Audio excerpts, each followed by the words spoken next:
8 taon ng paninilbihan na uwi sa isang pirasong papel na puno ng puot. You are nothing but a plain housewife, Valentina. Isang pabigat na walang silbi sa aking imperyo. Ang huling sampal ng mga salita ni Rodrigo habang nakayakap sa kanyang kabit na si Isabela. Hubad sa karangalan at pinalaya sa sariling tahanan, hindi nila alam na ang babaeng tinawag nilang basura ay ang nag-iisang tagapagmana ng pinakamayamang pamilya sa bansa. Isang huling tingin, isang huling luha. Ngunit ito na nga ba ang katapusan o ang pagsisimula ng isang malupit na pagbabalik? Sino nga ba ang tunay na mawawalan? 8 taon, Valentina. 8 taon kitang binuhay, pero hanggang ngayon, isa ka pa ring pabigat na walang alam, kundi ang maglinis ng bahay at magluto ng mga pagkaing wala namang lasa. I need a woman who can stand beside me in the boardroom, not someone who smells like garlic and dishwashing liquid all day. Ang boses ni Rodrigo ay parang haplit ng latigo sa gitna ng katahimikan ng silid-kainan.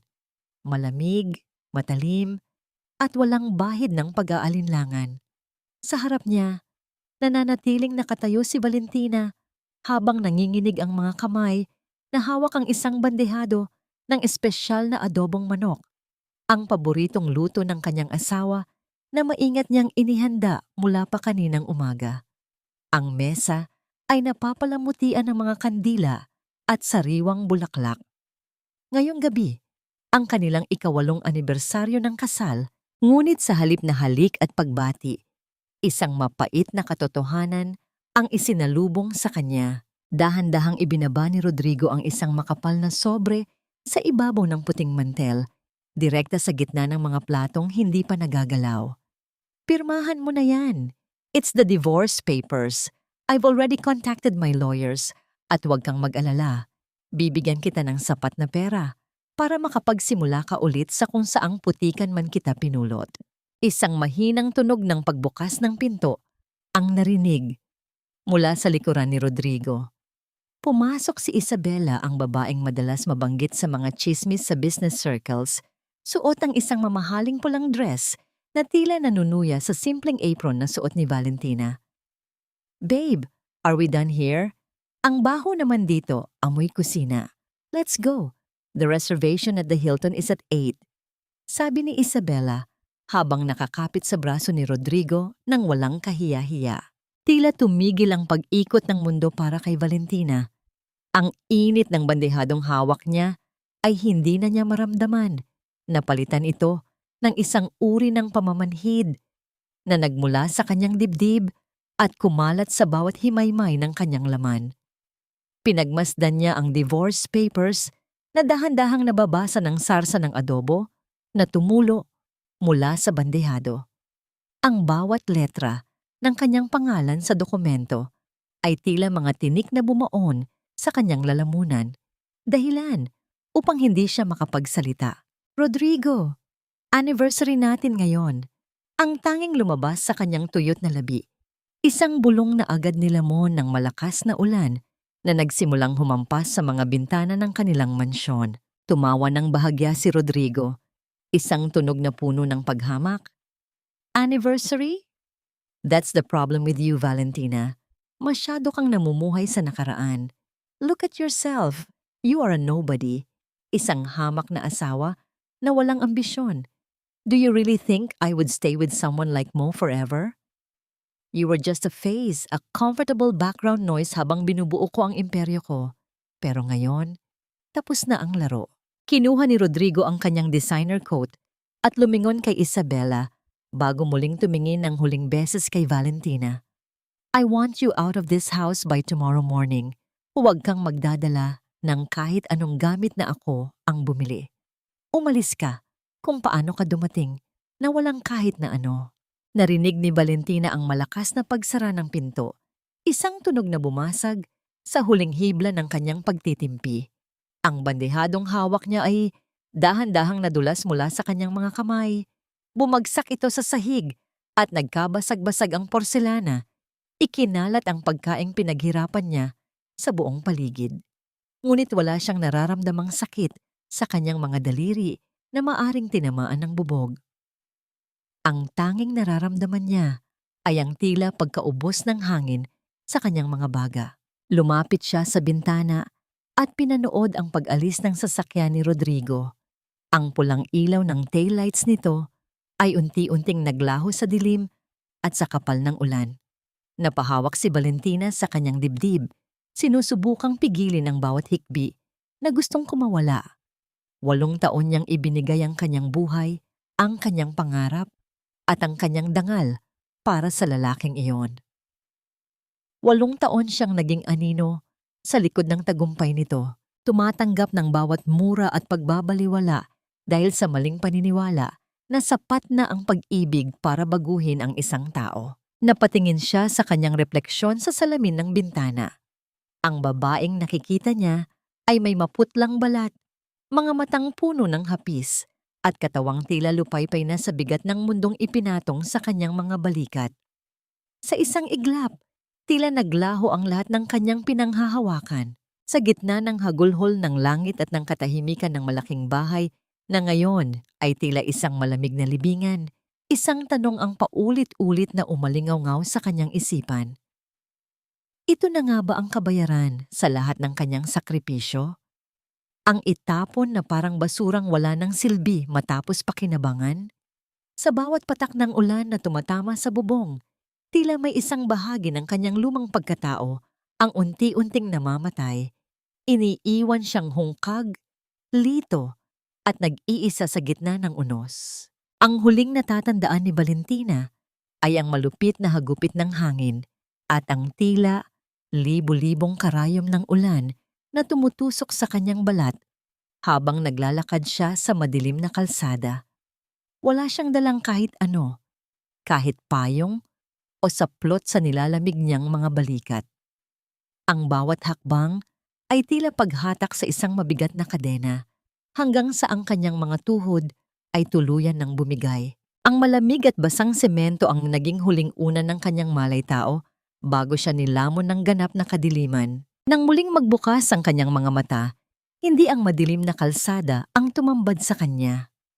Isang kisame na may mga detalyadong ukit ng ginto at isang dambuhalang chandelier na gawa sa kristal ang bumati sa kanyang naguguluhang paningin.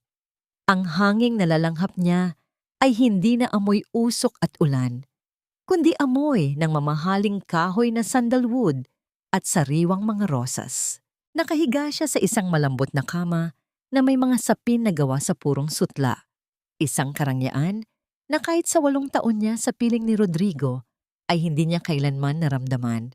Gising ka na pala, Hija. Huwag kang biglang babangon. Baka mahilo ka pa. Isang baritono at mahinahong boses ang narinig niya mula sa gilid. Dahan-dahang lumingon si Valentina at nakita ang isang matandang lalaki na maayos ang pananamit.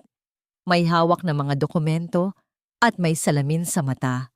Sa likod nito ay isang nurse na tila nagbabantay sa kanyang dextrose. Nasaan ako? Sino kayo? At bakit ako nandito? Ang sunod-sunod na tanong ni Valentina, ang kanyang boses ay paos at halos hindi marinig. Nasa Hacienda Vega ka, Valentina.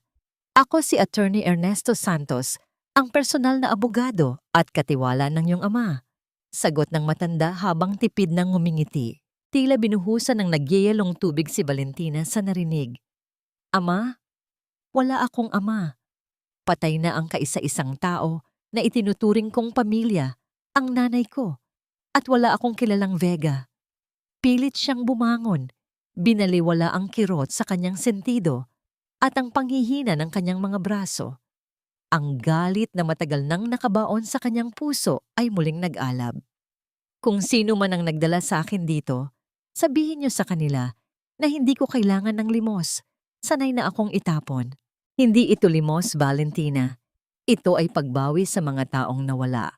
Mahinahong patuloy ni Attorney Santos. Lumapit siya sa isang antigong mesa at kumuha ng isang maliit, kupas. At tila pagod na sa panahon na frame ng larawan, inabot niya ito kay Valentina. Nang mahawakan ni Valentina ang larawan, tila tumigil ang pagtibok ng kanyang puso. Ito ay isang litrato ng kanyang ina noong kabataan pa nito. Karga, Ang isang sanggol na walang iba kundi siya. Ngunit ang mas nakapagpatigil sa kanyang hininga ay ang sulat kamay sa likod ng larawan. Aurelio, ang ating munting bituin, si Valentina. Sa loob ng 25 taon, hindi binitawan ni Don Aurelio Vega ang larawang yan. Paliwanag ng abogado. Hinanap niya kayo sa bawat sulok ng bansa. Ngunit ang iyong ina, ginawa niya ang lahat para maitago ka. Gusto niya ng simpleng buhay para sa'yo, malayo sa gulo at panganib ng mundo ng mga Vega. Ngunit ngayon, sa paglubog ng araw ng kanyang buhay, isa lang ang hiling ng matanda, ang makita ang kanyang nag-iisang tagapagmana. Napatitig si Valentina sa larawan. Ang mga daliri niya ay hinahaplos ang mukha ng kanyang ina. Isang matinding ironya ang sumampal sa kanya. Habang si Rodrigo ay tinatawag siyang isang walang kwentang basura na pinulot sa putikan. Ang kanyang tunay na ama pala ay ang hari ng isang imperyong hindi niya kailanman naisip na kabilang siya. Ang nobodong itinalikuran ng asawa ay ang nawawalang prinsesa ng pinakamayamang pamilya sa Pilipinas. Bakit ngayon lang? Tanong ni Valentina. Ang mga luha ay nagsisimulang pumatak sa salamin ng frame. Bakit kailangang dumaan muna ako sa impyerno bago niya ako mahanap? Bakit kailangang mawasak muna ang buong pagkatao ko? May mga bagay na hindi natin hawak ang panahon, Hija. Ngunit ang mahalaga ay nandito ka na. Sagot ni Attorney Santos. Lumungkot ang mukha nito at bumaba ang tono ng boses. Ngunit kailangan mong magmadali, Valentina. Ang iyong ama, si Don Aurelio, ay wala ng gaanong oras. Ang kanyang puso ay unti-unti nang napapagod. Hinihintay ka niya sa kabilang silid.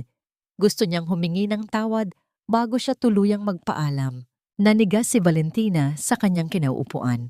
Ang bawat tibok ng orasan sa dingding ay tila isang babala. Ang lalaking dahilan ng lahat ng hirap ng kanyang ina.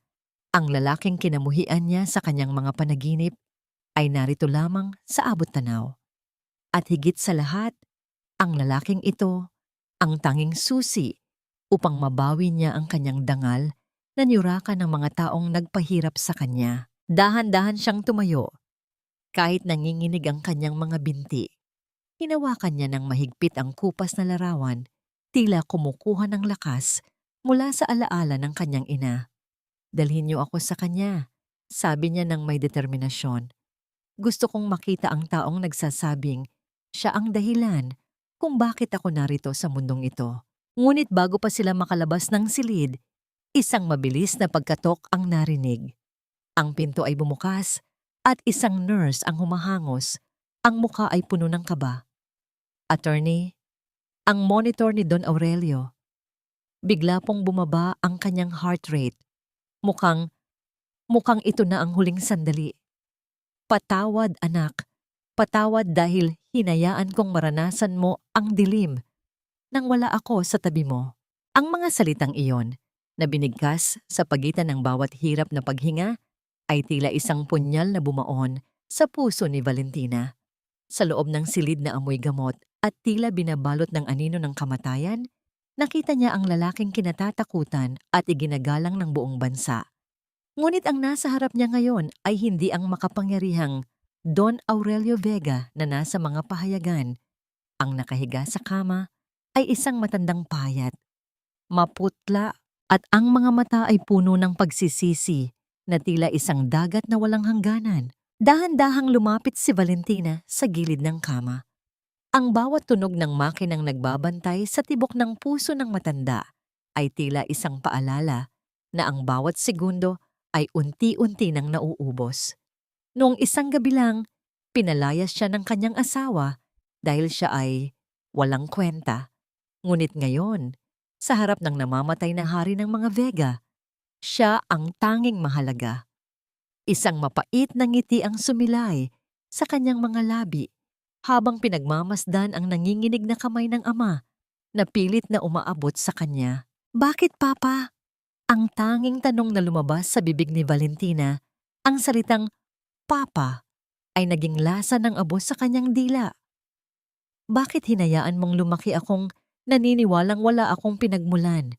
Bakit mo hinayaang tratuhin ako ng ibang tao na parang basahan dahil lang akala nila ay wala akong kakampi? Dahil sa takot ko, Valentina. Bulong ni Don Aurelio. Ang kanyang boses ay tila isang tuyong dahon na hinahangin. Akala ko ay mas ligtas ka sa piling ng iyong ina. Malayo sa dumi ng politika at kasakiman ng pamilyang ito. Ngunit nagkamali ako. Sa pagtatangka kong protektahan ka, hinayaan kitang mabiktima ng mga lalaking tulad ni Rodrigo. Alam ko ang lahat, anak. Alam ko ang bawat sampal at bawat pangaalipusta na tiniis mo sa loob ng 8 taon. Nanigas si Valentina. Ang katotohanang alam ng kanyang ama, ang kanyang pagdurusa, ay nagdulot ng isang bagong uri ng sakit. Ngunit bago pa siya makapagsalita, hinawakan ni Don Aurelio ang kanyang kamay nang may nakagugulat na higpit. Ang kanyang mga mata, kahit malabo na, ay nag-alab sa isang huling apoy ng determinasyon. Ang pangalang Vega ay hindi lamang tungkol sa pera, Valentina. Ito ay tungkol sa kapangyarihan at paggalang. Huwag mong hahayaan na ang huling alaala sa iyo ng mundong ito ay ang babaeng pinalayas sa ulan. Ibinibigay ko sa iyo ang lahat, ang kumpanya, ang mga lupain, ang bawat sentimo ng aking kayamanan. Ngunit kapalit nito, kailangan mong itayo ang iyong sarili. Ipakita mo sa kanila na ang reynang tinapon nila ay may mas malakas na hukbo kaysa sa inaakala nila. Kinuha ng matanda ang isang gintong singsing na may selyo ng pamilya Vega mula sa kanyang maliit na daliri at dahan-dahang isinuot ito sa daliri ni Valentina. Ang bigat ng ginto ay tila isang selyo ng isang sumpa at isang pangako. Sa gitna ng kanyang kalituhan at pait, isang pamilyar na damdamin ang nanaig sa puso ni Valentina, ang paggalang sa matanda na bahagi ng kanyang kulturang kinalakihan. Dahan-dahan niyang kinuha ang nanginginig na kamay ng kanyang ama at idinampi ito sa kanyang noo. Ang pagmanong ito ay hindi lamang tanda ng paggalang, kundi isang tahimik na pagtanggap sa kanyang kapalaran at ang simula ng kanyang pagpapatawad. Isang huling mahabang hininga ang pinakawalan ni Don Aurelio habang nakatingin sa kanyang anak. Isang ngiti ng kapayapaan ang nanatili sa kanyang mga labi bago ang tuluyang paghinto ng makina na lumikha ng isang mahaba at tuwid na tunog sa silid. Tumayo si Valentina, hindi na lumuluha. Ang kanyang mga mata ay naging matigas na parang diamante. Sa labas ng silid, naririnig niya ang bulungan ng kanyang mga kamag-anak, ang mga buwitre na naghihintay sa pagkamatay ng leon.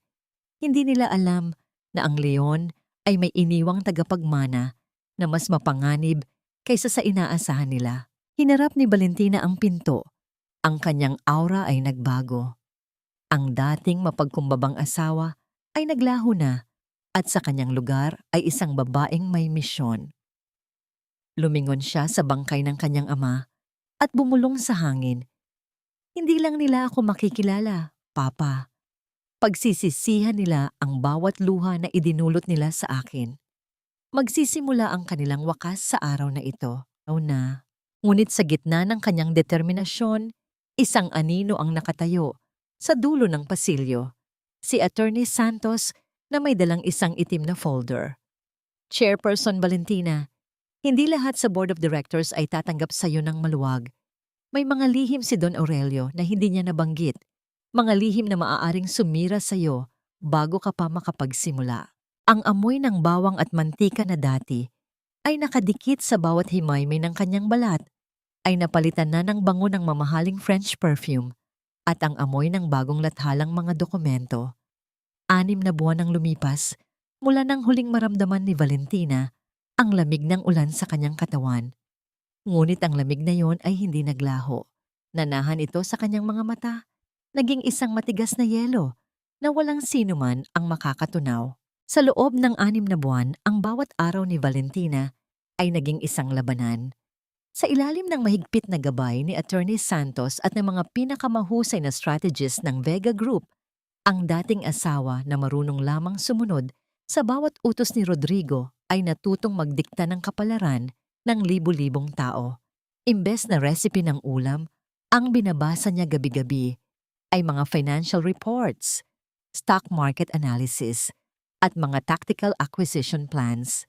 Ang kanyang mga kamay, na dati ay may mga sugat mula sa paghihiwa ng gulay, ay natutong humawak ng pluma ng may awtoridad na tila ba bawat lagda niya ay isang hatol ng kamatayan o buhay para sa isang kumpanya. Isang umaga, habang nakatayo sa harap ng malaking salamin sa loob ng kanyang walk-in closet, bahagyang napatigil si Valentina. Suot niya ang isang charcoal black na power suit na sadyang tinahi para sa kanyang katawan. Ang kanyang mahabang buhok na dati ay laging nakapusod, nang padalos-dalos ay ngayon ay nakagupit ng maikli at maayos, nagbibigay diin sa kanyang matalas na panga at mapanuring mga mata. Hindi na niya nakikilala ang babaeng nasa harap niya. Ang dating Valentina na nakayuko at laging humihingi ng paumanhin ay wala na. Sa kanyang lugar ay nakatayo ang isang reyna na handang bawin ang lahat ng kinuha sa kanya. Ang bawat luhang ibinuhos niya noon ay naging kristal na nagpatigas sa kanyang kalooban. Habang nangyayari ang pagbabagong ito, sa kabilang bahagi ng lungsod, si Rodrigo ay abala sa pagpapakasasa sa kanyang pansamantalang tagumpay. Isang toast para sa ating bagong proyekto, ang Project Solstice, sabi ni Rodrigo habang itinataas ang baso ng mamahaling alak sa harap ni Isabela. Ang mansyon na dating pinamumunuan ni Valentina ay puno na ngayon ng malakas na tawanan at ingay ng mga party na walang katapusan. Mabuti na lang at wala na rito ang pabigat mong dating asawa, babe. Siguradong masisira lang ang vibe ng party na ito sa pagmumukha niyang laging malungkot. Pangungutya ni Isabela habang hinahaplos ang braso ni Rodrigo. Tumawa si Rodrigo, isang tunog na puno ng pagmamalaki. Hindi alam na ang bawat sentimo na ginagastos niya ay unti-unti nang binabawi ng isang kamay na hindi niya nakikita. Bumalik ang diwa ni Valentina nang marinig ang mahinang pagkatok sa kanyang opisina. Pumasok si Attorney Santos na may dalang isang manipis na folder. Chairperson, handa na ang lahat. Ang Project Solstice ni Rodrigo ay nasa kritikal na yugto. Sila ay umaasa sa isang huling investment para matapos ang konstruksyon. Ang hindi nila alam, ang kumpanyang kausap nila ay isa sa ating mga shell companies. Isang malamig na ngiti ang sumilay sa mga labi ni Valentina. Hayaan mo silang magsaya sa ngayon, attorney. Gusto kong maramdaman nila ang rurok ng tagumpay bago natin hilahin ang lupa sa ilalim ng kanilang mga paa. I want them to feel exactly how it feels to have everything and then lose it in a blink of an eye. Habang pinagmamasdan ni Valentina ang lungsod mula sa kanyang mataas na opisina, kinuha niya ang kanyang telepono at may dinial na numero. Kumusta ang loob ng kumpanya? May nakuha ka na bang impormasyon tungkol sa itinatagong pondo ni Isabela? Tanong niya sa taong nasa kabilang linya, isang espiya na matagal na niyang itinalaga sa loob ng organisasyon ni Rodrigo, isang taong matagal na ring may galit sa kanyang dating asawa. Bago matapos ang araw, isang balita ang yumanig sa boardroom ng kumpanya ni Rodrigo. Isang misteryosong investor ang biglang nag-back out sa Project Solstice, dahilan upang malagay sa panganib ang lahat ng ari-arian ni Rodrigo na ginamit niyang kolateral. Nagmamadaling pumasok ang sekretary ni Rodrigo sa kanyang opisina, namumutla at nanginginig. Sir, ang investor, hindi lang sila nag-back out. Binili nila ang lahat ng utang natin sa bangko at may natanggap po kaming tawag mula sa Vega Group. Gusto nilang makipag-usap tungkol sa pagsuko ng inyong mga shares. Ang Manila Grand Ballroom ay punong-puno ng kislap ng mga dambuhalang chandelier at ang mahinang tunog ng mga kubyertos na tumatama sa mamahaling porselana. Ang bawat sulok ay amoy ng pinaghalong bango ng mga sariwang bulaklak at ang amoy ng matinding kapangyarihan. Ito ang taunang charity gala, ang gabi kung saan ang lahat ng matataas na tao sa lipunan ay nagtitipon upang ipakita ang kanilang yaman. Sa gitna ng karamihan, si Rodrigo ay mukhang balisa. Kahit papilit niyang pinapanatili ang isang nangiti sa kanyang mga labi. Hawak niya ng mahigpit ang baso ng champagne, ang kanyang mga mata ay panay ang ikot sa pintuan. Ang balita tungkol sa pagbili ng Vega Group sa kanyang mga utang ay parang isang madilim na ulap na nakalubog sa kanyang ulo. Sa tabi niya, si Isabela ay abala sa pag-aayos ng kanyang mamahaling alahas, tila walang pakialam sa panganib na kinakaharap ng kanilang kumpanya. "Babe, relax. Siguradong darating ang bagong chairperson ng Vega. At kapag nakita niya tayo, gagamitin ko ang charm ko para mapapayag siyang bigyan tayo ng extension." Bulong ni Isabela habang humihilig sa balikat ni Rodrigo. Biglang tumahimik ang buong silid nang bumukas ang malaking pinto. Ang bawat mata ay nakatuon sa isang babaeng pumasok nang may dahan-dahang hakbang na tila ba pagmamay-ari niya ang bawat pulgada ng sahig na kanyang tinatapakan. Suot niya ang isang hating gabi asul na gown na kumikislap sa bawat galaw at isang manipis na lace na belo na bahagyang tumatakip sa itaas na bahagi ng kanyang mukha. Hindi ito ang Valentina na nakilala ng lahat. Ang kanyang tindig ay tuwid na parang isang sundalo at ang kanyang bawat kilos ay puno ng isang uri ng elegansa na tanging ang mga may dugong bughaw lamang ang nagtataglay. Nang dumaan siya sa gitna, ang tanging maririnig ay ang ritmo ng kanyang takong sa marmol na sahig. Isang tunog na tila tumitibok kasabay ng kaba sa dibdib ni Rodrigo. "Sino siya?" tanong ni Rodrigo. Ang kanyang boses ay naging paos. May kung anong pamilyar sa babaeng ito. Isang pakiramdam na tila nanunuot sa kanyang buto. Ngunit hindi niya matukoy kung ano. Nang malapit na ang babae sa kanilang kinatatayuan, isang hangin ang dumaan na nagdala ng amoy ng kanyang pabango. Isang pambihirang halo ng jasmine at sandalwood. Biglang napatitig si Rodrigo. Iyon ang paboritong amoy ni Valentina noon. Ang amoy na lagi niyang nilalait dahil amoy matanda raw.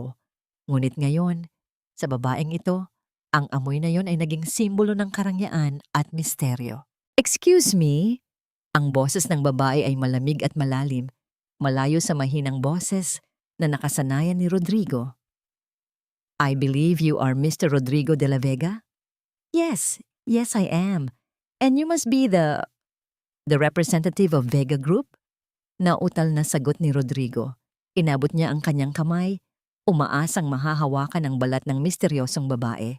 Ngunit hindi tinanggap ng babae ang kanyang kamay. Sa halip, bahagya niyang inangat ang kanyang ulo, dahilan upang masilayan ni Rodrigo ang kanyang mga labi na nakapinta sa matapang na pula. "I am not just a representative, Mr. De La Vega. I am the chairperson." Napanganga si Isabela. Ang kanyang insecurity ay biglang sumabog. "Impossible. Ang balita namin ay isang matandang lalaki ang humahawak sa Vega Group." "Sino ka ba talaga? Huwag mong sabihing isa ka lang sa mga starlet na nagpapanggap, Eva." "Isabela, tumahimik ka." Saway ni Rodrigo, ngunit ang kanyang mga mata ay hindi maalis sa babae. May kung anong kuryente ang dumadaloy sa hangin. Tumingin ang babae nang direkta sa mga mata ni Rodrigo sa likod ng kanyang belo. Ang titig na iyon ay tila isang espada na humihiwa sa lalahat ng kasinungalingan ni Rodrigo. Sa isang sandali, tila bumalik ang alaala ni Rodrigo sa gabing pinalayas niya si Valentina sa ulan. Ang parehong mga mata, ngunit ang mga matang ito ay wala ng luha. Puno na ito ng apoy. "Ang pangalan ko ay hindi mahalaga sa ngayon," sabi ni Valentina. Ang bawat salita ay tila isang hatol. "Ang mahalaga ay ang katotohanang hawak ko ang bawat hibla ng iyong kinabukasan sa aking mga kamay. At tinitiyak ko sa iyo, Mr. De La Vega, hindi ako marunong magpatawad sa mga taong hindi alam ang halaga ng kanilang hawak." Tumalikod si Valentina upang umalis, ngunit isang lumang kakilala ng pamilya Vega ang biglang humarang at bumati ng malakas. Valentina, Hija, ikaw na nga ba yan? Ang galing ng pagkakatago mo sa amin ng tatay mo. Napatigil ang mundo ni Rodrigo. Ang pangalang iyon, ang pangalang akala niya ay ibinaon na niya sa putikan, ay umalingaw-ngaw sa buong ballroom na parang isang malakas na kulog. Dahan-dahang lumingon si Rodrigo. Ang kanyang mukha ay kasing puti ng papel habang pinagmamasdan ang babaeng dahan-dahang tinatanggal ang kanyang belo. Ang pangalang Valentina ay umalingaw-ngaw sa buong ballroom na tila isang sumpa na biglang nagkatotoo. Sa loob ng ilang sandali, ang bawat ingay ng tawanan at tunog ng mga kubyertos ay tila naglaho, napalitan ng isang nakabibinging katahimikan. Ang basong hawak ni Rodrigo ay nanginig, dahilan upang ang mamahaling champagne ay dahan-dahang tumapon sa kanyang mga daliri, ngunit hindi niya ito naramdaman. Ang kanyang paningin ay nakapako lamang sa babaeng nasa kanyang harap. Ang babaeng 6 na buwan na ang nakalilipas ay pinalayas niya sa gitna ng unos. Ba, Valentina? Ang nauutal na sambit ni Rodrigo. Ang kanyang boses ay tila isang tuyong kalansing ng bakal. Pinagmasdan niya ang mukha ng babae, ang bawat linya ng kanyang ilong, ang kurba ng kanyang mga labi, at ang matikas na tindig na tila ba hinding-hindi matitibag. Ito nga siya. Ngunit paano? Paano naging reyna ng Vega Group ang babaeng itinuring niyang isang hamak na katulong sa sarili nilang tahanan? Hindi nagbago ang ekspresyon ni Valentina. Sa halip na matakot o umiwas, dahan-dahan niyang ibinaling ang kanyang tingin kay Don Manuel, ang matandang kakilala, na tumawag sa kanya.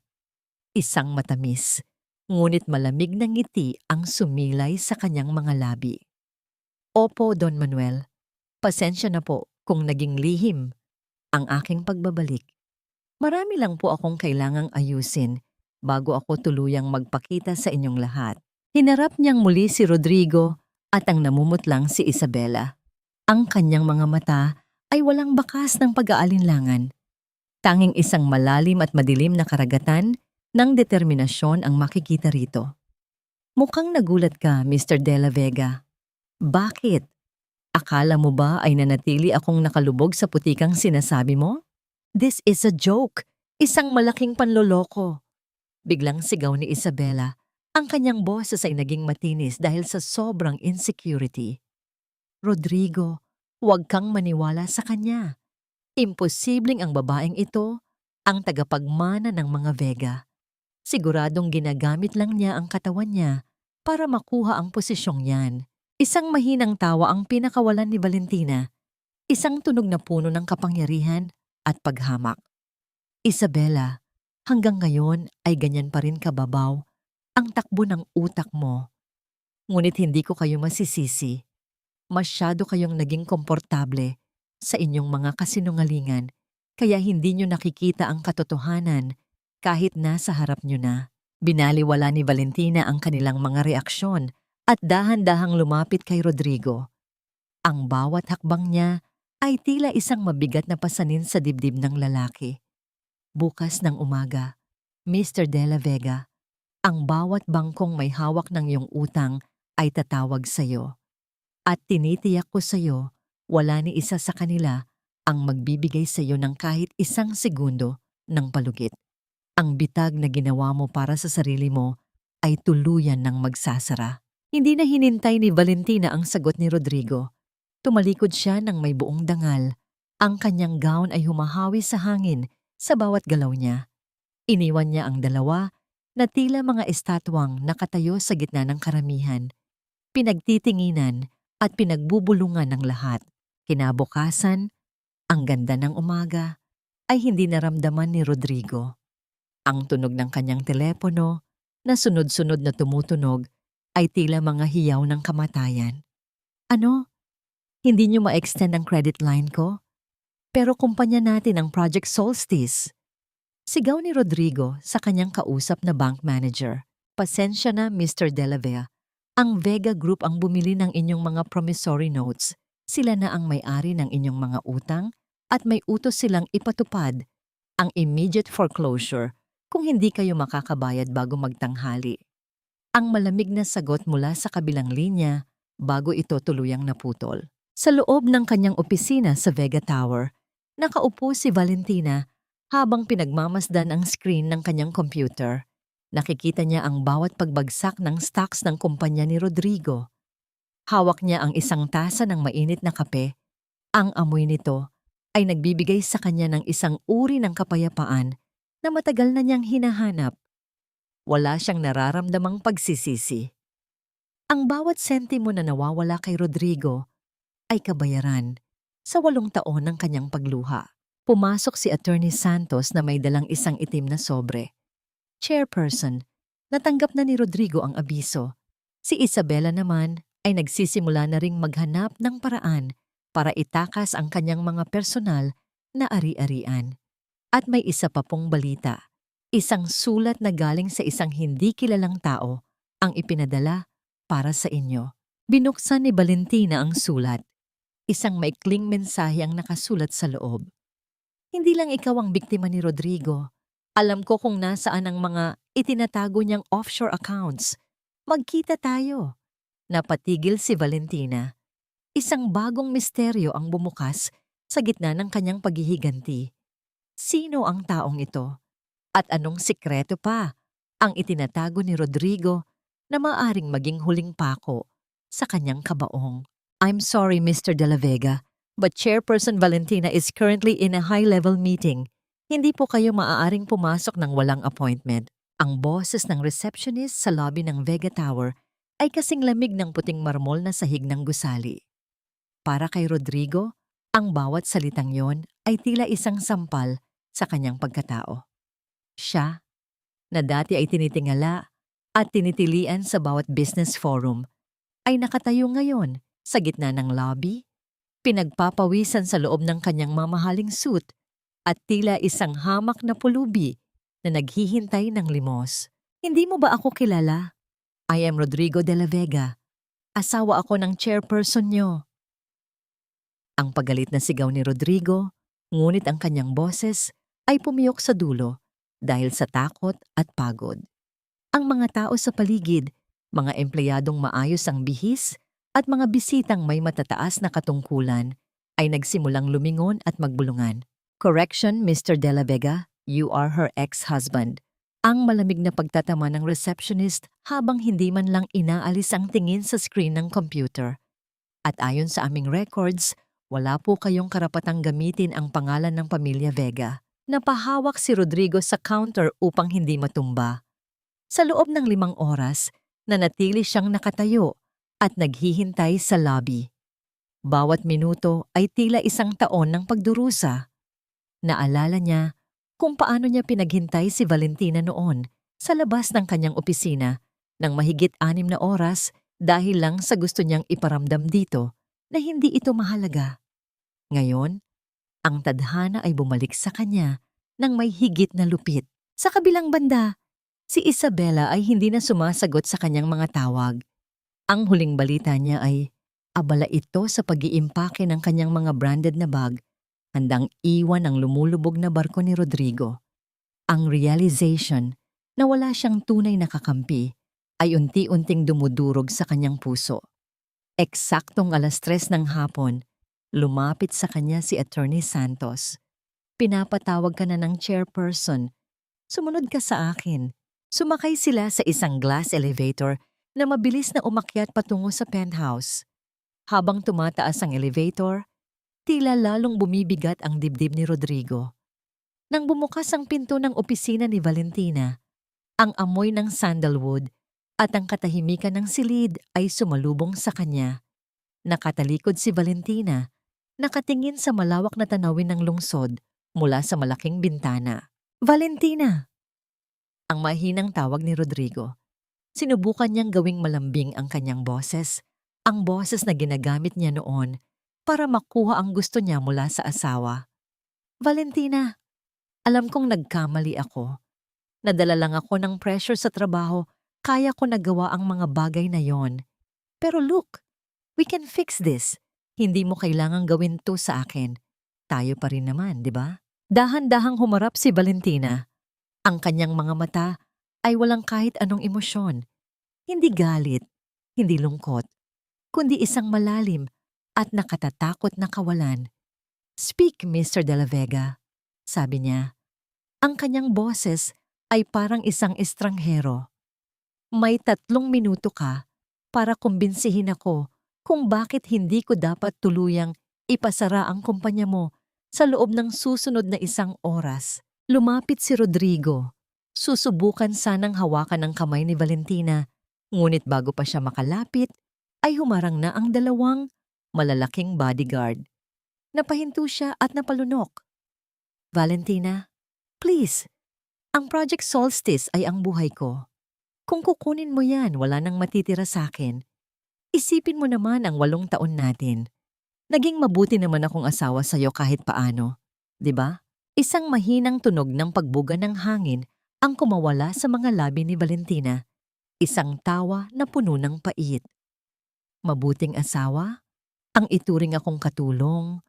Ang ipahiya ako sa harap ng kabit mo? Ang palayasin ako sa ulan nang walang kahit 1 sentimo? Iyan ba ang kahulugan ng mabuti sa bokabularyo mo, Rodrigo? Yumuko si Rodrigo. Ang kanyang pride ay tuluyan ng gumuho.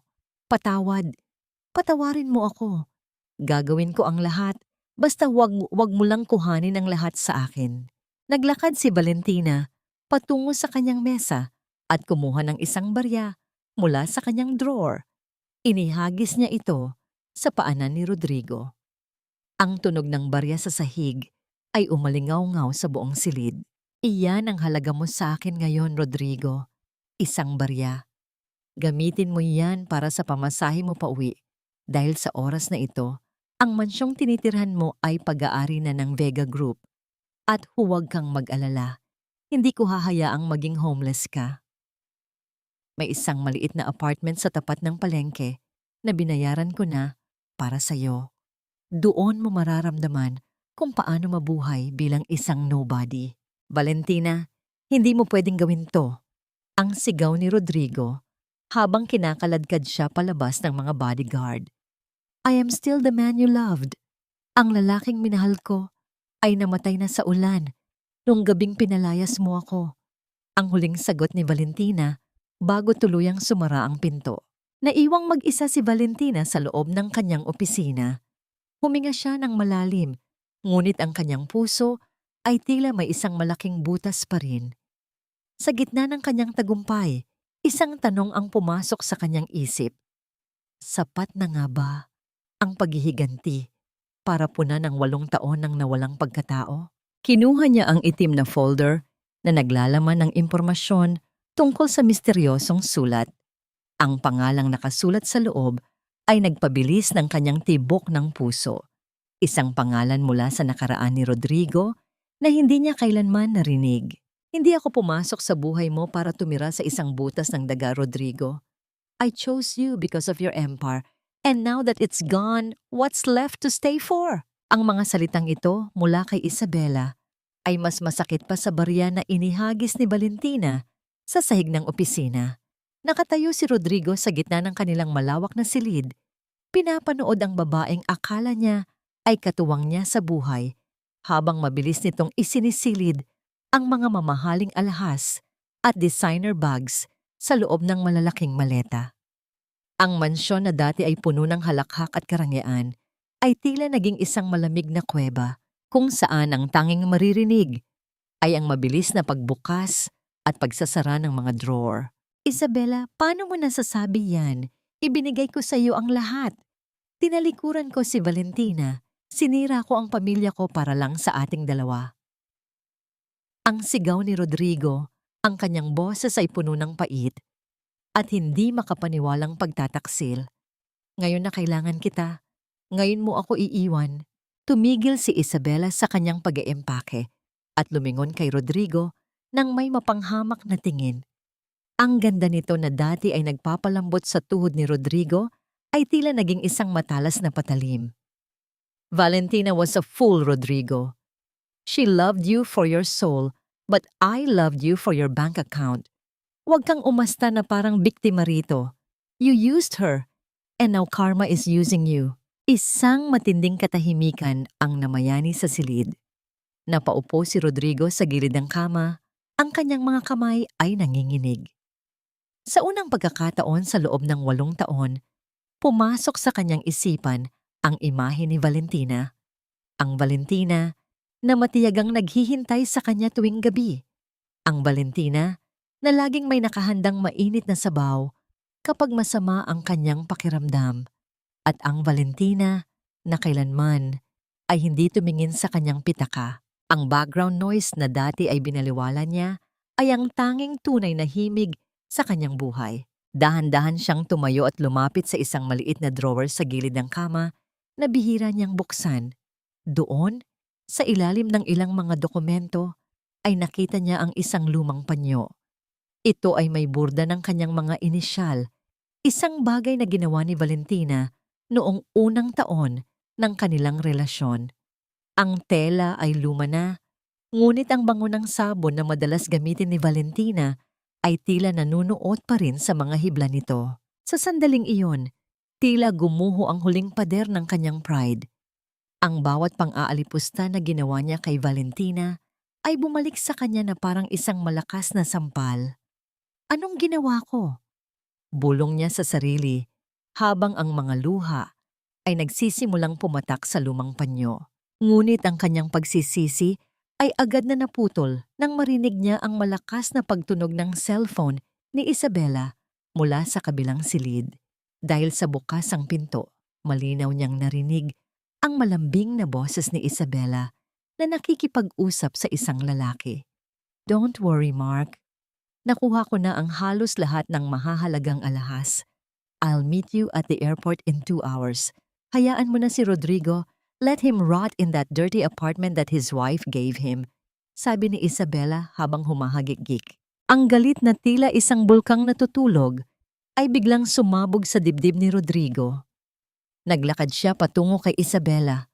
Ang kanyang mga mata ay nag-aapoy sa puot. Sino si Mark? At saan mo dadalhin ang mga alahas na ako ang nagbayad? Hindi na tinag si Isabela. Sa halip, lalong naging matapang ang kanyang mukha. It's over, Rodrigo. Mark is someone who actually knows how to handle money and women. At ang mga alahas na ito, consider this my separation pay para sa panahong kinailangan kong tiisin ang pagiging boring mo. Isang malakas na tunog ng sampal ang umalingaw-ngaw sa silid nang hindi na makapagpigil si Rodrigo. Ngunit bago pa siya makagawa ng susunod na hakbang, mabilis na kinuha ni Isabela ang kanyang maleta at tumakbo palabas ng silid. Magdusa ka, Rodrigo. Pagsisihan mo ang lahat ng ginawa mo. Naiwan si Rodrigo na nakatayo sa gitna ng nagulong silid. Ang kanyang hininga ay gumaralgal at ang bawat sulok ng mansyon ay tila tumatawa sa kanyang kabiguan. Sa labas, ang sasakyan ni Isabela ay mabilis na humarurot paalis. Iniwan siya sa gitna ng katahimikan at alikabok ng kanyang nawasak na pangarap. Kinuha ni Rodrigo ang kanyang telepono. Ang kanyang mga daliri ay nanginginig. Habang hinahanap ang numero ni Valentina, gusto niyang humingi ng tawad. Gusto niyang sabihin na tama ito. Ngunit bago niya pa mapindot ang call button, isang mensahe ang pumasok mula sa isang hindi kilalang numero. Isang litrato ang nasa loob ng mensahe. Litrato ni Isabela at ng isang lalaki na may kasamang dokumento. Ang caption ay nagsasabing, hindi lang ikaw ang ninakawan niya. Alam ni Valentina ang lahat at siya ang nagpadala sa amin para tapusin ang laro niyo. Napagtanto ni Rodrigo na sa simula pa lang, ang lahat ng ito ay bahagi ng isang malaking plano. Si Valentina ay hindi lang basta naghihiganti. Binubuwag niya ang bawat pundasyon ng buhay ni Rodrigo hanggang sa wala nang matira, kundi ang katotohanan ng kanyang mga pagkakamali. Ang bawat paghinga ni Don Aurelio ay tila isang huling pag-alon ng dagat bago ang ganap na katahimikan. Sa loob ng silid kung saan ang tanging maririnig ay ang mahina at pantay na tunog ng makinang nagbabantay sa kanyang buhay, nakaupo si Valentina sa tabi ng kanyang ama. Hawak niya ang nanginginig at malamig na kamay ng matanda. Ang mga daliri niya ay maingat na humahaplos sa mga kulubot na balat na tila binabasa ang bawat kabanata ng hirap at tagumpay na pinagdaanan nito. Valentina, anak. Ang boses ni Don Aurelio ay tila isang bulong na nanggagaling sa kabilang mundo. Dahan-dahan niyang iminulat ang kanyang malalabong mata at tumingin sa kanyang anak. Huwag kang makikinig sa galit. Huwag mong hahayaan na ang puso mo ay maging bato tulad ng ginawa ko noon.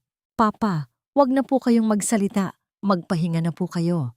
Ang sagot ni Valentina habang ang kanyang mga luha ay dahan-dahang pumapatak sa kanilang magkahawak na kamay. Ang pait na naramdaman niya noong una ay tila naglaho na, napalitan ng isang matinding pangungulila sa taong na ngayon pa lang niya tunay na nakikilala. Makinig ka.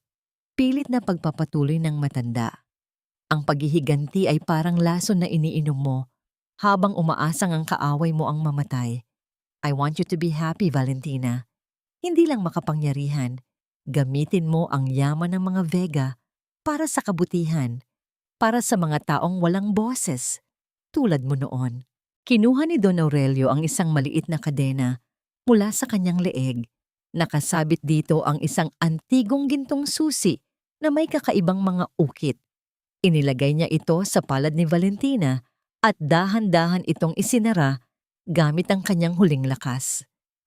Ang susing ito ang magbubukas sa tunay mong kalayaan. Hanapin mo ang lumang bahay sa dulo ng kalsada sa Batanes. Doon mo malalaman ang lahat. Isang mahaba at malalim na buntong hininga ang pinakawalan ni Don Aurelio. Ang kanyang mga mata ay nanatiling nakatitig sa mukha ni Valentina. Tila kinukuha ang huling imahe ng kanyang anak sa kanyang gunita. Pagkatapos, ang mahaba at tuwid na tunog mula sa heart monitor ay umaling-awngaw sa buong silid. Isang tunog na naghudyat ng pagtatapos ng isang imperyo at ang pagsisimula ng isang bagong yugto. Papa? Papa? Ang hiyaw ni Valentina habang isinusuubsob ang kanyang mukha sa dibdib ng ama. Ngunit wala ng tugon. Ang katahimikan ay naging kasing bigat ng isang bundok. Sa loob ng ilang sandali, ang chairperson ng Vega Group ay naging isang maliit na batang muli. Umiiyak dahil sa pagkawala ng tanging taong tumanggap sa kanya sa gitna ng kanyang pagkawasak. Pagkalipas ng 3 araw, ang libing ni Don Aurelio Vega ay naging pinakamalaking kaganapan sa bansa. Ang kalsada patungo sa sementeryo ay punong-puno ng mga taong nakiisa sa pagdadalamhati. Nakasuot ng itim na gown at malaking sombrero si Valentina. Ang kanyang mukha ay natatakpan ng manipis na itim na belo. Sa likod niya ay ang mahabang pila ng mga pinakamakapangyarihang tao sa business world. Sa malayo, sa ilalim ng isang matandang puno ng narra, isang lalaking may madungis na damit at magulong buhok ang nakatayo. Si Rodrigo. Nakatingin siya sa kabaong na dahan-dahang ibinababa sa lupa at kay Valentina na nakatayo ng buong dangal sa harap nito. Hindi siya makalapit. Ang distansya sa pagitan nila ay hindi lang mga hakbang. Ito ay isang malawak na bangin ng mga kasalanan at pagkakamali na hindi na kailanman matutulay. Nang matapos ang seremonya, habang ang mga tao ay nagsisimula nang umalis, naiwan si Valentina sa harap ng puntod. Hinawakan niya ang gintong susing iniwan ng kanyang ama sa loob ng kanyang bulsa. Isang malamig na hangin ang umihip, nagdadala ng amoy ng mga bulaklak ng patay at ang amoy ng basang lupa. Lumingon si Valentina at nakita si Attorney Santos na lumalapit. Chairperson, kailangan na nating bumalik. May press conference sa loob ng 1 oras para sa inyong opisyal na pag-upo bilang chairperson ng board. Attorney, ano ang alam mo tungkol sa susing ito? Tanong ni Valentina habang ipinapakita ang gintong susi. Napatigil si Attorney Santos. Ang kanyang mukha ay biglang naging seryoso. Iyan ang susi sa lihim na silid ni Don Aurelio. Ngunit mag-ingat ka, Valentina. Ang katotohanang nasa loob ng silid na yon ay maaring magpabago hindi lang sa paningin mo sa iyong ama, kundi maging sa dahilan kung bakit ka nagpakasal kay Rodrigo 8 taon na ang nakalilipas. Napakunot ang noo ni Valentina. Isang bagong kaba ang sumilay sa kanyang dibdib. Ano ang kinalaman ng kanyang ama sa pagpapakasal niya kay Rodrigo? Posible bang ang lahat ng kanyang pagdurusa ay hindi lamang isang aksidente ng tadhana? Ang trono ay hindi lamang upuan ng kapangyarihan. Ito ay isang salamin na nagpapakita kung sino ang tunay na tapat at sino ang nagkukunwari. Ang bulong na ito ni Attorney Santos ay paulit-ulit na umalingaw-ngaw sa isipan ni Valentina habang nakatayo siya sa likod ng malaking pelus na kurtina ng Vega Tower Auditorium. Sa labas, ang ingay ng mga mamamahayag at ang walang tigil na pagpukpok ng liwanag mula sa mga camera flashes ay tila isang bagyo ng kuryente na naghihintay na sumabog. Ngayong araw, ang misteryosong tagapagmana ng pinakamayamang korporasyon sa bansa ay formal nang ipapakilala sa mundo. Sa isang madilim na sulok sa dulo ng auditorium, nakatayo si Rodrigo. Suot niya ang kanyang huling malinis na suit, pilit na itinatago ang panginginig ng kanyang mga kamay. Nakapasok siya sa pamamagitan ng paggamit ng kanyang lumang ID na hindi pa nade-deactivate. Ang kanyang puso ay tumitibok ng mabilis, puno ng pag-asa na baka sa sandaling ito, kapag nakita niya ang bagong chairperson, ay makakuha siya ng pagkakataon na maisalba ang kanyang gumuguhong buhay. Ladies and gentlemen, ang boses ng host ay umalingaw-ngaw sa buong silid dahilan upang tumahimik ang lahat. Ipinapakilala ang bagong chairperson at CEO ng Vega Group of Companies, ang nag-iisang anak at tagapagmana ni Don Aurelio Vega, si Chairperson Valentina Vega. Dahan-dahang bumukas ang kurtina. Sa gitna ng entablado, sa ilalim ng pinakamaliwanag na spotlight, lumabas si Valentina. Ang kanyang hakbang ay may ritmo ng isang reyna. Bawat dait ng kanyang sapatos sa sahig ay tila isang deklarasyon ng digmaan. Ang kanyang hatinggabi asul na gown ay kumikinang na parang mga bituin sa gitna ng kadiliman, at ang gintong singsing ni Don Aurelio ay kuminang sa kanyang daliri habang inaayos niya ang mikropono. Ang tunog ng pagbagsak ng panga ni Rodrigo ay tila naririnig sa buong silid. Napahawak siya sa sandalan ng upuan. Ang kanyang paningin ay nagdilim at muling luminaw. Hindi maaari. Ang bulong niya na tila isang hiyaw ng isang taong nalulunod. Ang babaeng nasa harap ng libu-libong tao, ang babaeng binibigyan ng standing ovation ng mga pinakamakapangyarihang negosyante, ay ang babaeng tinawag niyang basura at pinalayas sa ulan. Tumingin si Valentina sa karamihan. Ang kanyang paningin ay tila isang radar na naghahanap ng isang partikular na target. At nang magtama ang kanilang mga mata ni Rodrigo sa dulo ng silid, isang malamig at mapanghamak na ngiti ang sumilay sa kanyang mga labi. Hindi siya umiwas. Sa halip, lalong naging matikas ang kanyang tindig. Maraming salamat sa inyong pagdalo. Ang boses ni Valentina ay malinaw at puno ng awtoridad na ipinapalabas sa lahat ng news channels sa bansa. Sinasabi ng marami na ang tagumpay ay isang paghihiganti. Ngunit para sa akin, ang tagumpay ay ang pagpapakita sa mundo na ang mga taong binaliwala niyo, ang mga taong inisip niyong walang halaga, ay ang siya palang magmamay-ari ng bukas na inaasam niyo. Hindi na nakapagpigil si Rodrigo. Sa gitna ng katahimikan matapos ang talumpati ni Valentina, bigla siyang tumakbo patungo sa entablado. Valentina! Valentina! Kausapin mo ako! Ang sigaw niya, ang kanyang boses ay puno ng desperasyon at kahihiyan. Ang lahat ng kamera ay lumingon sa kanya, kinukunan ng bawat butil ng pawis at ang kanyang magulong anyo. Ngunit bago pa siya makalapit sa hagdan ng entablado, 4 na malalaking bodyguards ang mabilis na humarang sa kanya. Itinulak siya pabalik ng may puwersa na nagpabagsak sa kanya sa sahig, sa harap mismo ng lahat ng mamamahayag. "I'm sorry, Mr. De La Vega," sabi ni Valentina mula sa itaas. Ang kanyang boses ay narinig sa buong sound system ng auditorium. Ang entabladong ito ay para lamang sa mga taong may dangal. At sa pagkakaalam ko, matagal mo nang ibinenta ang sayo para sa isang huwawad na ginto. Isang malakas na tawanan at bulungan ang bumalot sa auditorium habang kinakaladkad ng mga security si Rodrigo palabas.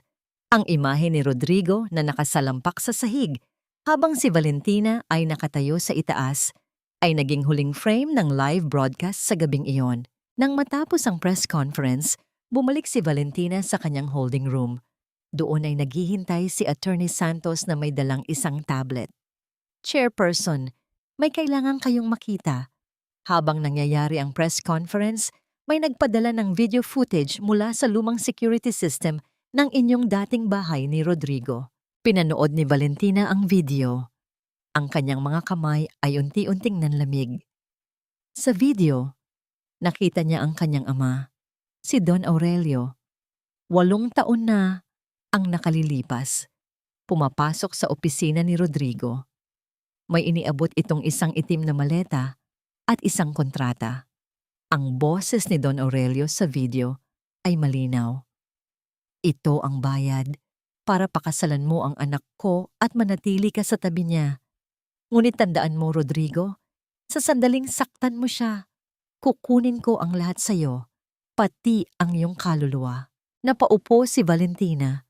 Ang gintong susi sa kanyang bulsa ay tila naging kasing init ng apoy. Ang kanyang buong buhay, ang kanyang 8 taong paghihirap, ay isa palang transaksyon na binayaran ng kanyang ama. Ngunit bakit? Ano ang itinatago ni Don Aurelio na kailangan niyang bilhin ang isang asawa para sa kanyang anak? Ang lamig ng hangin sa labas ng Vega Tower ay tila kumakagat sa balat ni Rodrigo habang nakasalampak siya sa gilid ng bangketa. Ang bawat dumadaang sasakyan ay tila humahagibis na parang mga pangungutya sa kanyang kasalukuyang anyo mula sa pagiging isang bilyonaryong iginagalang hanggang sa pagiging isang pulubing pinagtatawanan ng buong bansa sa live television. Hindi pa rin makapaniwala si Rodrigo. Ang bawat detalye ng press conference ay paulit-ulit na naglalaro sa kanyang isipan. Ang mukha ni Valentina, ang kanyang malamig na mga mata, at ang pagkakataong nawala sa kanya para sana ay makuha ang kumpanya.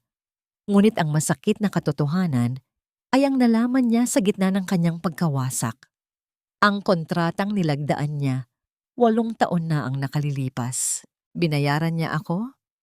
Bulong niya sa sarili. Ang boses ay basag at puno ng pagkalito. Binayaran ako ni Don Aurelio para pakasalan siya.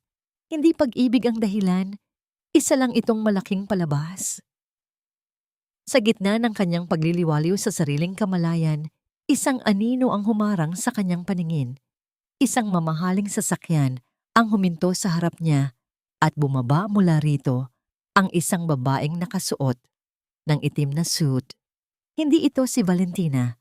Ito ay si Attorney Santos. Mr. De La Vega, ang chairperson ay may mensahe para sa iyo, sabi ng abogado habang inaabot ang isang sobre. At isa pa, huwag mo nang subukang pumunta muli sa Vega Tower. Ang susunod na pagkakataon na lalapit ka, hindi na mga bodyguard ang sasalubong sa iyo, kundi ang mga pulis para sa kasong trespassing at harassment. Binuksan ni Rodrigo ang sobre nang nanginginig ang mga kamay. Sa loob ay isang litrato ng kontrata, ang mismong dokumento na nagpatunay na ang kanyang 8 taon na pagsasama kay Valentina ay isang bayad na obligasyon. Sa ibaba nito ay may nakasulat na maikling nota sa sulat kamay ni Valentina.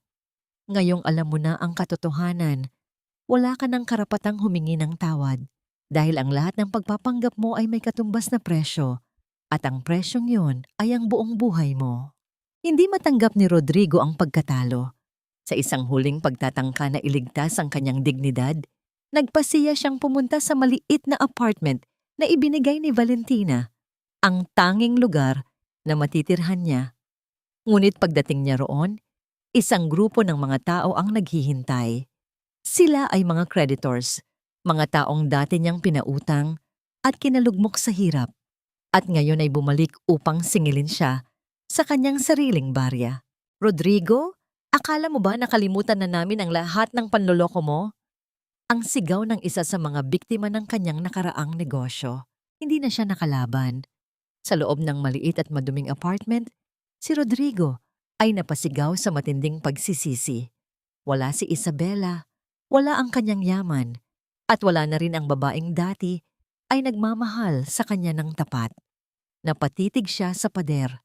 Ang pader na wala man lang kahit anong dekorasyon, doon niya napagtanto. Ang lahat ng kanyang ginawa, ang bawat kasinungalingan, ay bumalik sa kanya ng may higit na bigat. Sa Vega Tower, si Valentina ay nakaupo sa kanyang opisina. Pinapanood ang surveillance footage ni Rodrigo sa apartment nito. Hindi siya masaya. Ang bawat paghihiganti ay tila isang paghukay sa isang libingan kung saan hindi niya alam kung sino ang tunay na ililibing. Chairperson, pumasok ang kanyang secretary. Dumating na po ang sulat mula sa Batanes. Ang susing ibinigay ng inyong ama. Ito ay susi sa isang safety deposit box sa isang lumang bangko na hindi na aktibo sa Manila. Ihanda ang jet. Utos ni Valentina. Kailangan kong pumunta sa Batanes. Doon ko matatagpuan ang lahat ng sagot. Kung ang buhay ko ay isang bayad na transaksyon, kailangan kong malaman kung bakit kailangang maging mahal ng presyo ng aking kaligayahan. Habang papalipad ang jet patungong Batanes, tinanaw ni Valentina ang mga ulap. Ang susing ginto sa kanyang palad ay tila bumibigat. Alam niyang sa paglapag niya sa isla, wala nang balikan. Ang katotohanang matatagpuan niya ay maaaring magpabago sa lahat ng kanyang paniniwala tungkol sa kanyang ama at sa kanyang sarili. Ang hangin sa Batanes ay kakaiba, maalat, malakas, at tila may dalang mga lihim mula sa nakaraan. Nang bumaba si Valentina mula sa maliit na private plane, sinalubong siya ng malawak na tanawin ng mga burol na berde at ang marahas na hampas ng alon sa mga bangin. Ito ang isla kung saan sinabi ng kanyang ama na nakatago ang susi sa kanyang tunay na pagkatao. Kasama ang isang pinagkakatiwalaang security head, tinahak nila ang mabatong daan patungo sa isang bahay na yari sa bato, isang Ivatan house na tila nakatayo roon sa loob ng daan-daang taon. Habang papalapit sila, naramdaman ni Valentina ang isang mabigat na presensya. Hindi siya nag-iisa. May mga mata na nakamasid mula sa matataas na damuhan. Chairperson, manatili kayo sa likod ko. Bulong ng kanyang security head habang dahan-dahang inilalabas ang kanyang flashlight. Ang gabi ay napakadilim. Tanging ang liwanag ng buwan ang nagbibigay ng bahagyang tanawin sa paligid. Pagpasok sa lumang bahay, ang amoy ng lumang papel at alikabok ang sumalubong sa kanila. Gamit ang gintong susi, binuksan ni Valentina ang isang nakatagong pinto sa ilalim ng sahig na kahoy. Bumaba sila sa isang maliit na silid na punong-puno ng mga dokumento at mga lumang litrato. Ngunit hindi lang iyon ang nakita nila. Sa gitna ng silid, may isang mesa kung saan nakapatong ang isang laptop na tila kakagamit lang. May nakapunta na rito bago tayo. Puna ng security head. Binuksan ni Valentina ang laptop. Isang video file ang bumungad sa kanya. Pag-click niya, lumabas ang mukha ng kanyang ama, si Don Aurelio. Ngunit mas bata ito at mukhang balisa. Valentina, panimula ng video. Kung pinapanood mo ito, ibig sabihin ay wala na ako. Ang pagpapakasal mo kay Rodrigo ay hindi lamang isang transaksyon. Ito ay isang proteksyon. Si Rodrigo ay hindi lang isang bilyonaryo. Siya ay bahagi ng isang sindikato na matagal ko nang binabantayan. Ginamit kita para maging espiya sa loob ng kanyang pamilya, ngunit nagkamali ako. Minahal mo siya at iyon ang naging kahinaan mo. Nanlaki ang mga mata ni Valentina. Ang buong 8 taon ng kanyang pagsasakripisyo ay hindi lang dahil sa isang kontrata. Ito ay dahil siya ay naging instrumento ng kanyang ama para pabagsakin ang isang mas malaking kaaway. Biglang isang malakas na tunog ng pagbasag ng salamin ang narinig mula sa itaas ng bahay. Kasunod nito ay ang yabag ng maraming paa. Chairperson, kailangan na nating umalis. Sigaw ng security head habang inilalabas ang kanyang baril. Hindi pa sila nakakaakyat ay isang anino na ang humarang sa pinto. Isang lalaking nakaitim na maskara, may hawak na kutsilyo. Hindi ito ordinaryong magnanakaw. Ang kanyang mga kilos ay propesyonal. Tila isang sinanay na mamamatay tao. "Don't move," utos ng lalaki. Ang boses nito ay pamilyar. "Don Aurelio took everything from my father. Ngayon, kukunin ko ang lahat sa kanya, ang kanyang anak." Sa gitna ng tensyon, napagtanto ni Valentina na hindi lang ang kanyang ama ang may kaaway. Ang susing hawak niya ay nagdala sa kanya sa isang laro na mas malaki at mas mapanganib kaysa sa inaakala niya. Habang nagkakaroon ng palitan ng putok sa pagitan ng kanyang security head at ng mga intruder, nakuha ni Valentina ang pagkakataon na kunin ang isang maliit na diary sa mesa. "Tumakbo kayo!" sigaw ng security head habang tinutulak si Valentina palabas ng likurang pinto ng bahay. Tumakbo si Valentina patungo sa dilim ng mga burol. Ang bawat hakbang ay isang laban para sa kanyang buhay. Ang ulan ay muling bumuhos, tila inuulit ang gabing pinalaya siya ni Rodrigo. Ngunit ngayon, ang ulan ay hindi na sumisimbolo sa kanyang kahinaan. Ito ay naghuhugas sa kanyang takot. Inihahanda siya para sa isang digmaan na hindi na niya pwedeng atrasan. Habang nagtatago siya sa likod ng isang malaking bato, narinig niya ang boses ng lalaki sa malayong distansya. "Hanapin niyo ang diary. Kung wala ito sa atin, hindi natin makukuha ang offshore accounts ng mga Vega." Ngayon ay naintindihan na ni Valentina, hindi lang pera ang hinahabol nila. Ang diary na ito ay naglalaman ng mga pangalan ng mga taong nagpapatakbo ng sindikatong kinabibilangan ni Rodrigo. Isang listahan na maaring magpabagsak sa kalahati ng gobyerno at ng mga negosyante sa bansa. Ang lamig ng hangin sa Batanes ay tila humahaplos sa mga sugat sa braso ni Valentina, ngunit wala siyang panahon para damhin ang sakit. Habang nagtatago sa ilalim ng isang makapal na puno ng nara, binuksan niya ang maliit na diary na hawak niya. Ang mga pahina ay puno ng mga pangalan, petsa at mga numero ng bank account. Hindi lang basta listahan, ito ay isang detalyadong talaan ng mga krimen na kinasasangkutan ng mga taong akala ng lipunan ay mga kagalang-galang na leader. Nanginginig ang kanyang mga kamay habang binabasa ang pangalan ng isang mataas na opisyal ng gobyerno at, sa tabi nito, ang lagda ni Rodrigo. Ang lahat ng perang nakuha ni Rodrigo sa kanyang mga pekeng proyekto ay direktang ipinapasok sa mga offshore account na ito. Ngayon, ang bawat lihim na itinago ni Rodrigo sa loob ng 8 taon ay nasa palad na ni Valentina. "Hindi niyo na kailangang maghanap," bulong ni Valentina sa dilim. Ang kanyang boses ay naging matigas na parang bakal dahil ibibigay ko ito sa buong mundo gamit ang kanyang satellite phone na nakakonekta sa isang encrypted network. Mabilis na nag-upload si Valentina ng mga digital copies ng mga dokumento sa isang cloud server na nakaprogram na mag-send ng link sa lahat ng major news outlets at law enforcement agencies sa loob ng 10 minuto. Sa bawat click niya, nararamdaman niya ang unti-unting pagguho ng imperyo na matagal nang nagpahirap sa kanya. Ito ang digital karma. Makalipas ang ilang sandali, nakarinig siya ng ingay ng mga helicopter sa malayo. Hindi iyon ang mga tauhan ng sindikato. Iyon ang mga awtoridad na kanyang tinawagan bago pa man siya pasukin sa lumang bahay. Ang sindikatong nag-aakalang sila ang nagpapatakbo ng bansa ay biglang natagpuan ang kanilang sarili na nasa gitna ng isang malaking operasyon. Kinabukasan, ang balita ay sumabog sa buong Pilipinas. Ang mga headlines sa bawat pahayagan ay puro tungkol sa pagkakaaresto ng mga makapangyarihang tao. Ang pangalan ni Rodrigo de la Vega ay nangunguna sa listahan. Ang lahat ng kanyang ari-arian, ang kanyang mga kumpanya, at ang kanyang kalayaan ay tuluyan ng binawi.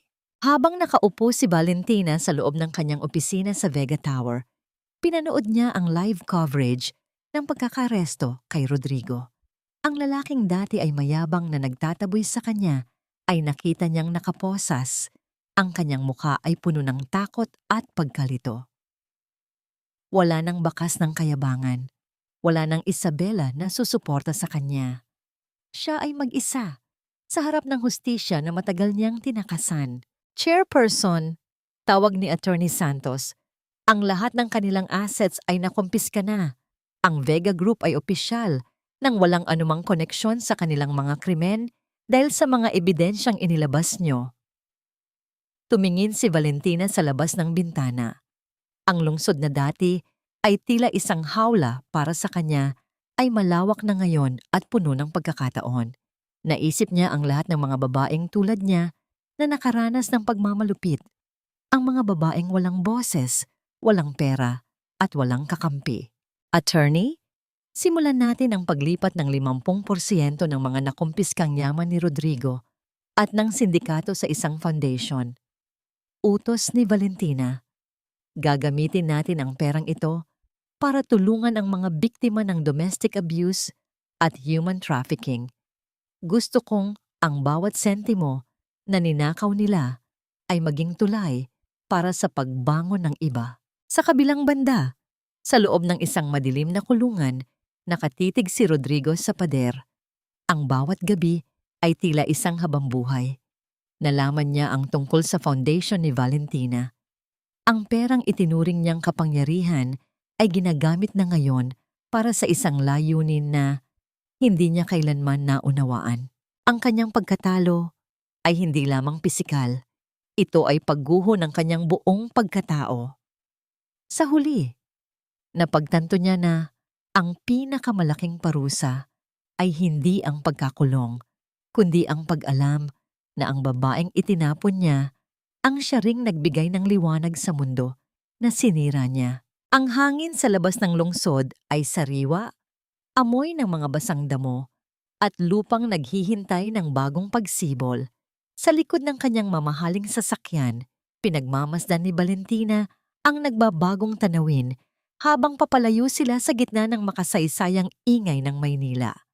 Papunta siya sa isang lugar na matagal na niyang kinalimutan, ang maliit at simpleng apartment kung saan sila nagsimula ni Rodrigo noong mga unang taon ng kanilang pagmamahalan. Nang tumigil ang sasakyan, bumaba si Valentina. Ang mga kapitbahay ay nagbubulungan, hindi makapaniwala na ang chairperson ng Vega Group ay nakatayo sa harap ng isang gusaling halos gumuho na. Sa kalumaan, hindi niya pinansin ang mga mata ng mga tao. Ang tanging mahalaga sa kanya ay ang alaala ng sarili na naiwan niya rito. Binuksan niya ang pinto gamit ang isang lumang susi na itinago niya sa loob ng isang pitaka. Pagpasok niya, ang amoy ng alikabok at lumang kahoy ang bumungad sa kanya. Ang mga dingding ay kupas na. Ang mga kasangkapan ay halos wala na. Ngunit ang mga anino ng nakaraan ay naroon pa rin. Doon, sa sulok ng maliit na kusina, nakita niya ang maliit na mesa kung saan siya madalas naghihintay kay Rodrigo habang nagluluto ng hapunan. Dahan-dahan siyang umupo sa sahig. Ang kanyang gown ay hindi na alintana ang dumi. Isang matinding katahimikan ang bumalot sa silid, isang katahimikan na hindi masakit, kundi nakapagpapagaling. Dito nagsimula ang lahat, bulong niya sa hangin. Dito ako naniwala na ang pag-ibig ay sapat na. Dito ako natuto kung paano magtiis. At dito rin natapos ang babaeng naging sunod-sunuran. Nilabas niya ang isang lumang litrato mula sa kanyang bulsa. Ang litrato nilang dalawa ni Rodrigo noong araw ng kanilang kasal. Sa larawang yon, nakangiti sila ng totoo. Walang pera, walang malaking imperyo, ngunit meron silang mga mata na puno ng mga pangarap. Sa unang pagkakataon, hindi naramdaman ni Valentina ang galit. Ang nararamdaman niya ay awa. Awa para sa sarili na naniwala sa isang kasinungalingan at awa para kay Rodrigo na nawala ang sarili sa gitna ng kanyang kasakiman. Habang naglilinis siya ng alikabok sa mga dingding, naramdaman niya ang isang pagbabago sa kanyang dibdib. Ang bigat na matagal na niyang dala, ang pait ng paghihiganti, ay unti-unting humuhupa. Napagtanto niya na ang tunay na tagumpay ay hindi ang pagpapakulong kay Rodrigo, kundi ang paglaya ng kanyang puso mula sa gapos ng nakaraan. Maya-maya, may narinig siyang mahinang katok sa pinto. Pagbukas niya, nakita niya ang isang matandang babae, ang kanilang dating kapitbahay na laging nagbibigay sa kanya ng mga prutas noon kapag wala siyang maipakain kay Rodrigo. Ang matanda ay may dalang isang mangkok ng mainit na sabaw. Valentina, ikaw ba talaga yan? Ang tanong ng matanda. Ang kanyang mga mata ay nagluluha. Ang sabi nila ay ikaw na ang pinakamayaman sa bansa. Bakit ka nandito sa lumang apartment na ito? Ngumiti si Valentina. Isang ngiti na umabot hanggang sa kanyang mga mata. Dito po kasi ako natuto kung paano maging matatag, Aling Nena. Gusto ko lang pong alalahanin ang babaeng nakatira dito noon para hindi ko na siya muling balikan. Tinanggap niya ang mangkok ng sabaw. Ang bawat higop niya rito ay lasang tahanan. Sa sandaling iyon, ang kanyang pagkatao ay nabuo muli. Hindi na siya si Valentina na housewife at hindi na rin siya si Chairperson Vega na Iron Lady. Siya ay si Valentina na malaya, si Valentina na marunong ng magmahal sa sarili ng higit sa sinuman. Sa labas ng bintana, dahan-dahang lumubog ang araw. Ang liwanag nito ay tumama sa kanyang mukha, nagbibigay ng pag-asa na ang bawat pagtatapos ay simula ng isang mas magandang bukas. Hindi na niya kailangang maghiganti. Ang hustisya ay naipatupad na at ang kapayapaan ay akin na. Ang loob ng bilangguan ay amoy kalawang, pawis at walang katapusang pagsisisi. Ang bawat tunog ng pagbagsak ng bakal na rehas ay tila isang paalala na ang mundo sa labas ay tuluyan na nang lumipas para sa mga taong nasa loob. Nang pumasok si Valentina sa visitor's room, ang kanyang tindig ay payapa, malayo sa puot na dala niya noong mga nakaraang buwan. Sa kabilang panig ng salamin, nakaupo si Rodrigo. Ang lalaking dati ay laging bihis na bihis at may awtoridad ay nakasuot na ngayon ng ordinaryong uniforme ng bilanggo. Ang kanyang buhok ay magulo at ang kanyang mga mata ay tila nilamon na ng pagod at kawalan ng pag-asa. Nang makita niya si Valentina, isang pilit na ngiti ang sumilay sa kanyang mga labi. Isang ngiting puno ng pait. Akala ko, hindi mo na ako daralawin. Ang mahinang boses ni Rodrigo halos pabulong.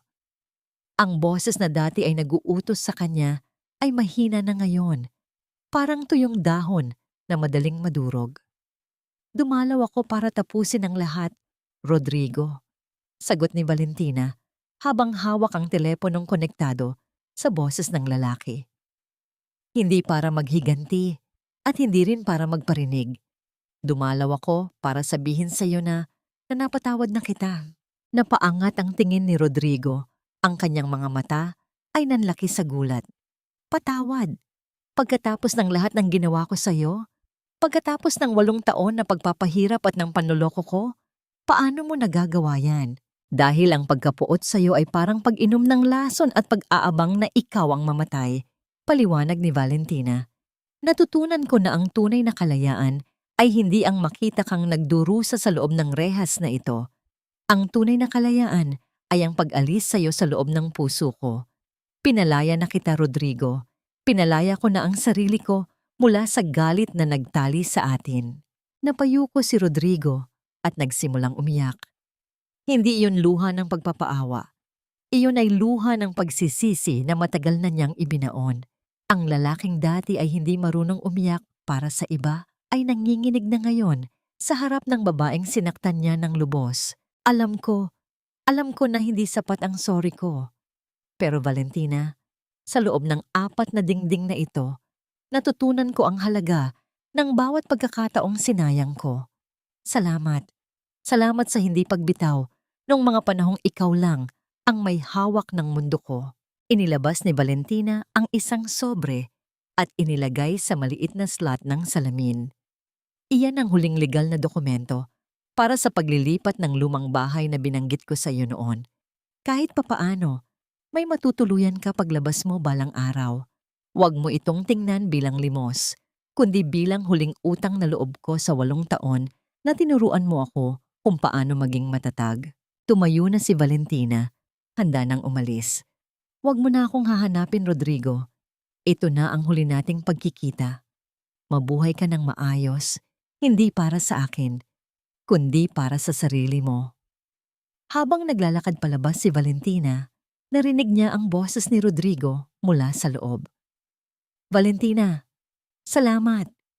Salamat sa pagiging mas mabuting tao kaysa sa akin. Hindi na lumingon si Valentina. Habang naglalakad siya patungo sa labasan ng bilangguan, ang sikat ng araw ay tumama sa kanyang mukha. Naramdaman niya ang isang matinding gaan sa kanyang dibdib. Ang nakaraan ay naiwan na sa loob ng bilangguan at ang hinaharap ay naghihintay sa labas. Isang hinaharap na hindi na nakagapos sa pangalan ni Rodrigo, kundi sa sarili niyang pangalan, ang kanyang sariling pagkakakilanlan. Si Valentina Vega ay malaya na. Hindi na bilang asawa, hindi na bilang biktima, kundi bilang isang babaeng marunong nang lumipad ng mag-isa sa ilalim ng sarili niyang mga pakpak. 1 taon ang lumipas at ang Maynila ay tila nagbago na rin sa paningin ni Valentina. Hindi na ito ang lungsod ng mga anino at mga sikretong nagpapahirap sa kanya, kundi isang lungsod ng mga oportunidad at pag-asa. Ngayon, nakatayo si Valentina sa itaas ng Vega Foundation Center, isang gusaling itinayo niya para sa mga kababaihang biktima ng pang-aabuso. Pinagmamasdan niya ang mga babaeng pumapasok. Ang ilan ay may mga batang karga. Ang iba ay mga kabataang puno ng pangarap. Ang kanilang mga ngiti ay hindi na nakakubli sa takot. Ang kanilang mga mata ay naglalaban na para sa sarili nilang kinabukasan. Ito ang kanyang tunay na imperyo. Hindi ginto, hindi lupa, kundi mga buhay na kanyang natulungan.